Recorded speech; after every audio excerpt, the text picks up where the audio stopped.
Capítulo 16. Libertad de expresión. La libertad de expresión es la libertad que tiene la persona para decir una u otra cosa sin que ello implique consecuencias perjudiciales para ella. Ahora bien, dicho esto, tenemos que decir que la libertad de expresión también tiene sus límites en las normas de convivencia.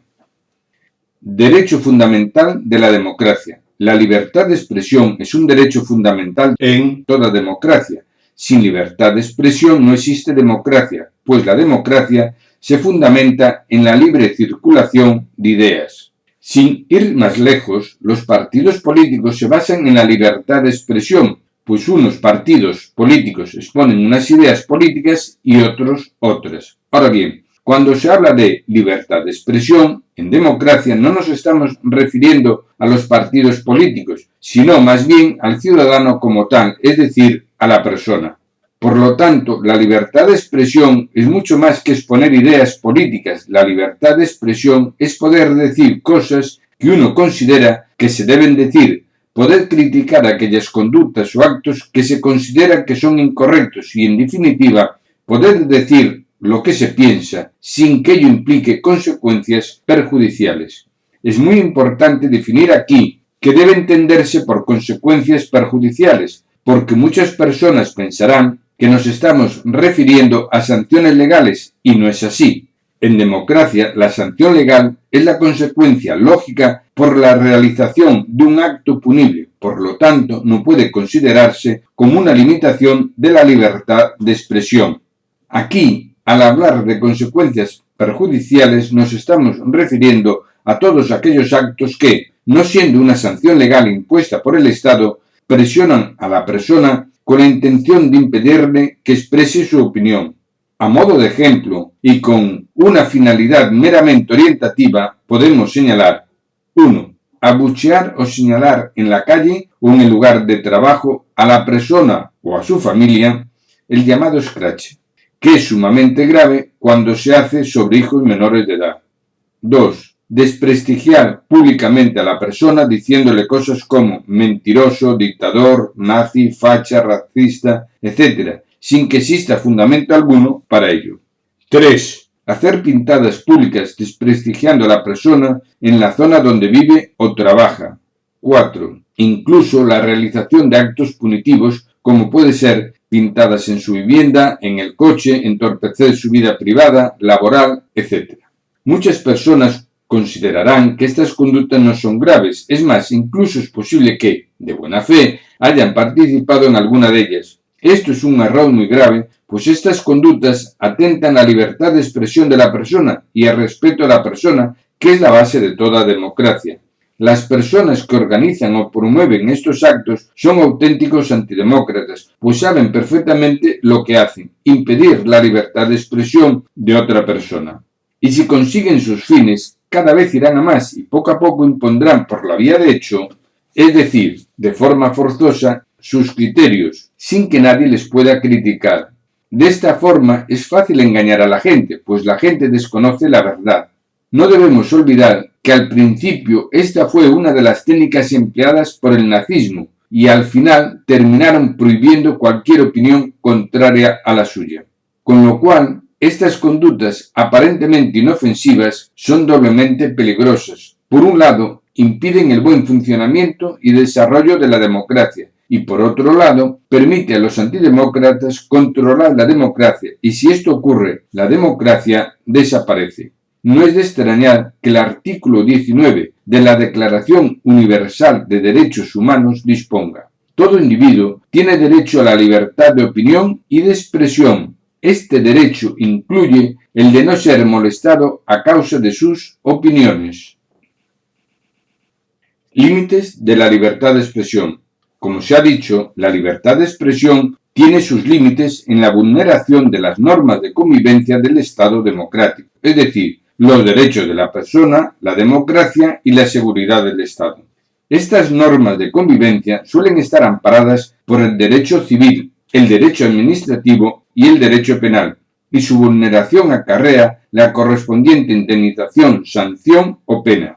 Por lo tanto, Los límites de la libertad de expresión están establecidos en todas aquellas leyes que protegen y garantizan los derechos de la persona, la democracia y la seguridad del Estado. Y en este sentido poco más podemos decir, pues en términos generales todo el mundo está de acuerdo.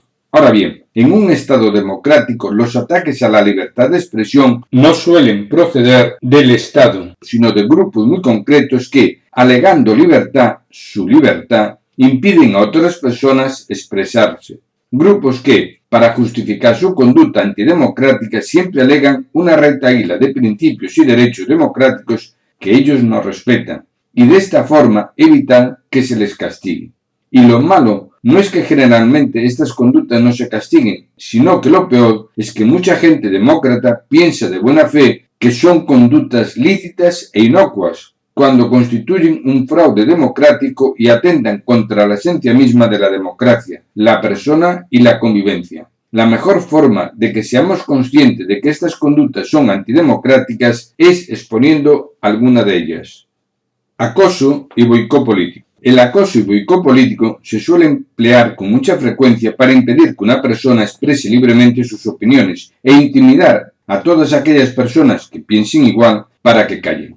Un ejemplo típico es el de la persona que va a dar una conferencia y cuando va a empezar, un grupo compacto de personas empieza a gritar y decir improperios, impidiendo de esta forma que el conferenciante pueda exponer sus ideas. En estos casos no se puede alegar la libertad para impedir que otros expongan sus ideas. Estas conductas son muy graves, pues además de atentar contra el conferenciante, están atentando también contra la democracia, y ello es sumamente grave. Sin embargo, y a pesar de la gravedad de estas conductas, lo cierto es que en España estas conductas o no se castigan, o si se castigan, lo hacen únicamente en base a los hechos sufridos por el conferenciante, y el resultado es un castigo irrisorio. Cuando estas conductas son en definitiva un ataque a la democracia y se deberían castigar como lo que son, un ataque a la democracia. Mucha gente pensará que ello no es para tanto y que no son conductas antidemocráticas, sino una forma de expresarse libremente. Pues bien, a este respecto tenemos que decir que el pueblo no es tonto ni carente de raciocinio, al cual hay que imponerle lo que está bien o está mal. Por lo tanto, si una persona tiene ideas políticas absurdas, lo mejor es dejarle hablar y cuanto más hable y mejor se le entienda, menos caso le hará la gente y al final nadie le hará caso.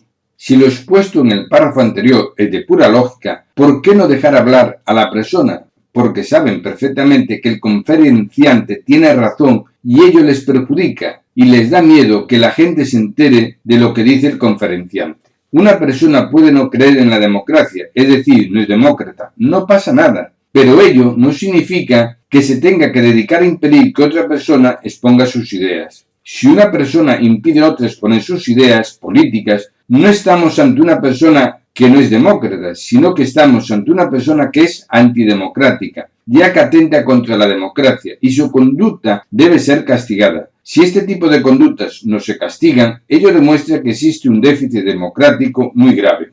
Por lo tanto, quienes justifican este tipo de conductas en la libertad o en la libertad de expresión para que no se castiguen no son demócratas. Además, estas conductas de acoso y boicot aparentemente populares y espontáneas suelen estar dirigidas y orquestadas por grupos de ideología totalitaria y aunque su actitud sea algo caótica, la finalidad perseguida es muy precisa. Por activa, no dejar que el contrario pueda exponer sus ideas. Por pasiva, impedir que el pueblo pueda escuchar estas ideas contrarias a las suyas.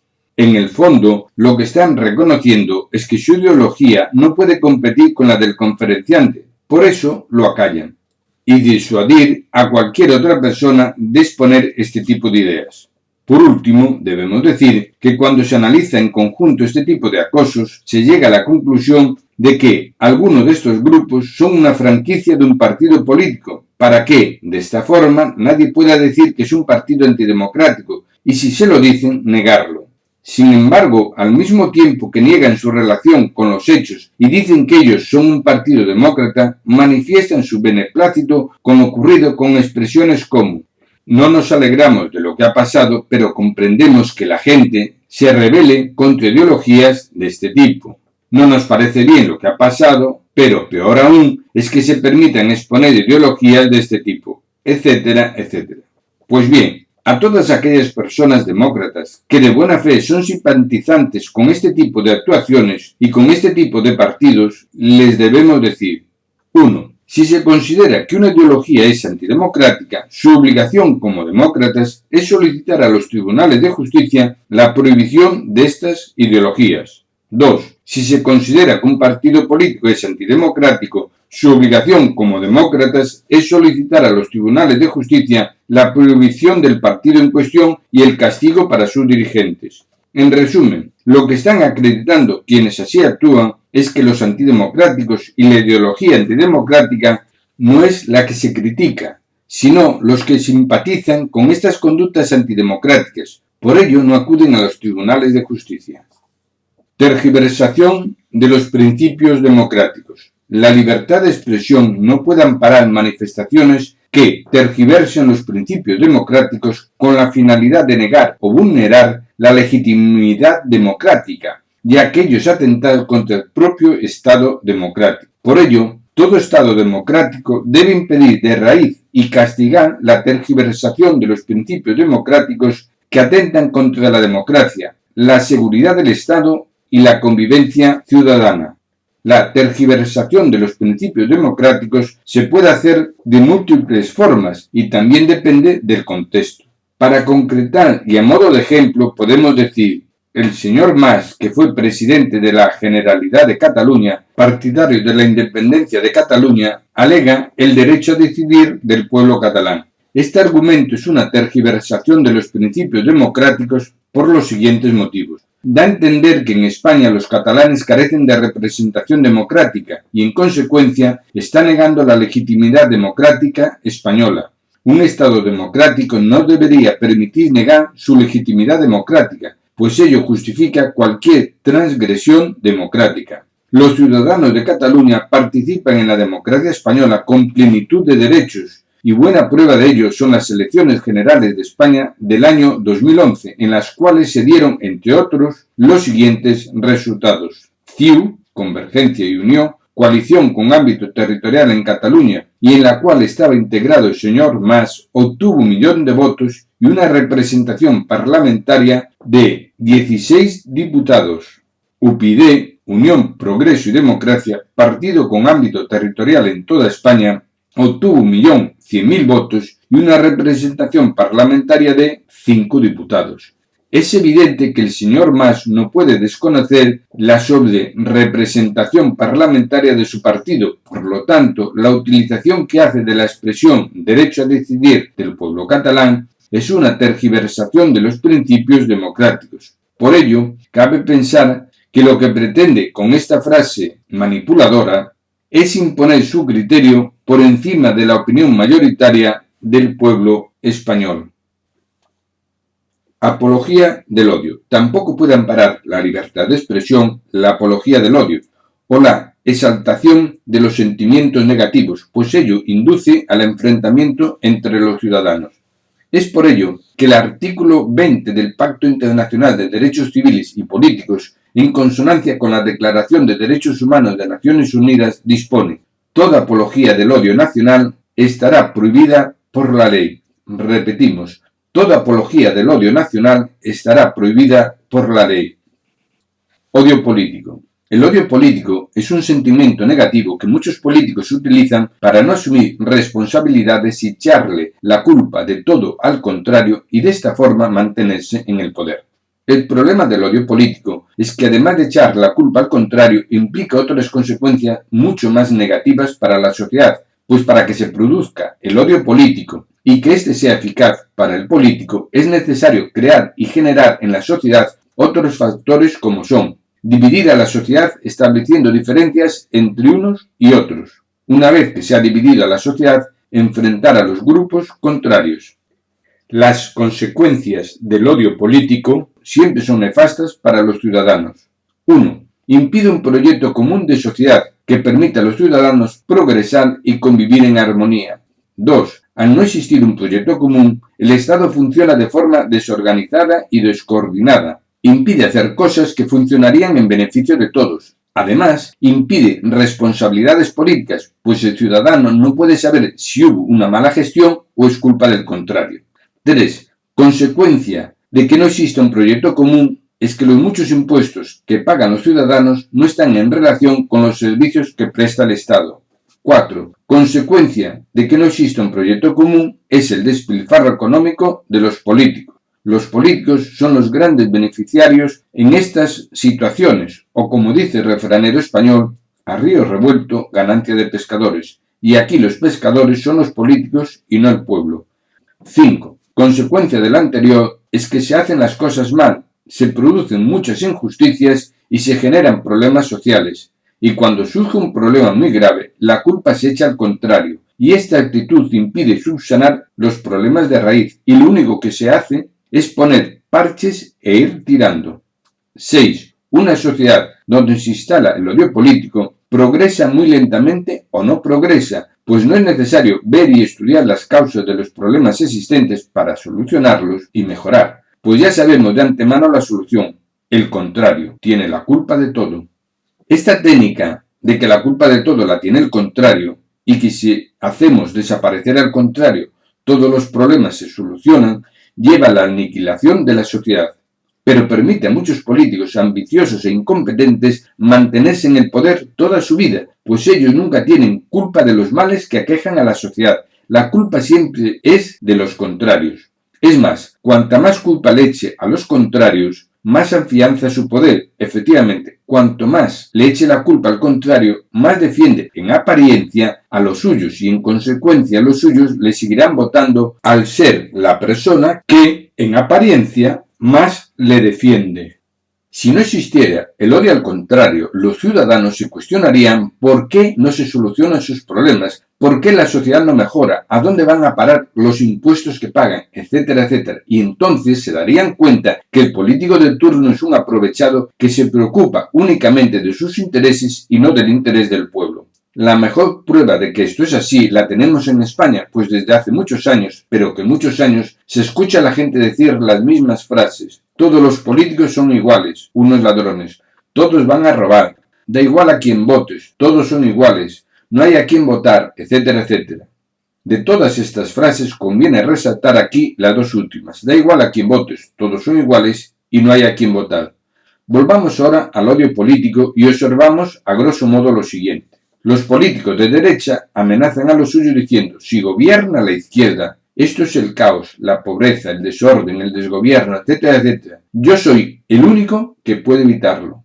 Los políticos de izquierda le dicen a los suyos, la culpa de todo es de la derecha y de los ricos. Si no hubiese ricos, no habría pobreza. Nosotros daremos el dinero de los ricos a los pobres y a todo el pueblo, etcétera, etcétera.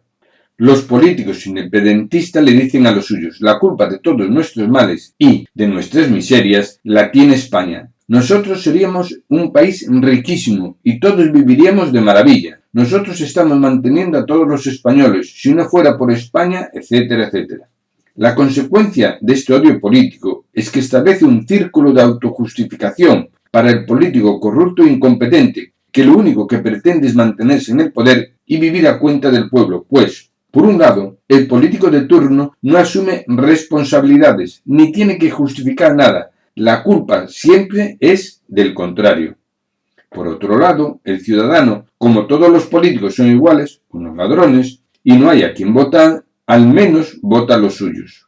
Aquí, el ciudadano no valora cuál puede ser la mejor opción, pues todos son iguales, y de esta forma se perpetúan los políticos corruptos en el poder y los problemas de los ciudadanos. Lo malo de la utilización que hacen los políticos del odio es que una vez que entra a formar parte de la sociedad, el odio camina solo y si no se para de raíz, al final, como los problemas de esta forma no se solucionan, la consecuencia más lógica será el enfrentamiento físico de la sociedad. Así suelen empezar las guerras civiles. No está de más recordar aquí que los políticos independentistas catalanes llevan años diciendo que España nos roba y echando la culpa de todos los males y penurias de los catalanes al gobierno español, lo cual no es cierto y permite pensar que la finalidad de estas manifestaciones es generar enfrentamiento social y odio. No está de más dejar constancia de lo siguiente. En primer lugar, hacen dicha manifestación como si ellos no formaran parte de España, cuando están en el Parlamento español y votan la aprobación de las leyes, al igual que cualquier otro representante del pueblo español. En segundo lugar, el déficit económico que tiene la Generalidad de Cataluña y la crisis económica de Cataluña es la consecuencia de su propia política autonómica. En tercer lugar, el Estado español, es decir, todos los trabajadores españoles, han tenido que aportar en varias ocasiones dinero a la Generalidad de Cataluña, pues carecían de fondos económicos para afrontar los pagos necesarios. Por si esto fuera poco, los políticos independentistas llevan a las aulas esta política de echar la culpa de todos sus males a los españoles. Pues bien, cualquier persona con sentido común sabe perfectamente que este tipo de conductas con los menores de edad, a la larga, genera odios exacerbados e irreconciliables. Y lo peor de todo es que el gobierno español no hace nada al respecto, lo que evidencia que el déficit democrático en España es muy grande. Por todo lo expuesto, no está de más recordar que el artículo 20 del Pacto Internacional de Derechos Civiles y Políticos, en consonancia con la Declaración de Derechos Humanos de Naciones Unidas, dispone: toda apología del odio estará prohibida por la ley. Implícitamente, lo que también se está diciendo en este artículo es que estas conductas se tienen que castigar, ya que, en todo Estado democrático y de derecho, la vulneración de una norma prohibitiva tiene que tener su correspondiente castigo. Esto significa que no castigar la incitación al odio no es democrático.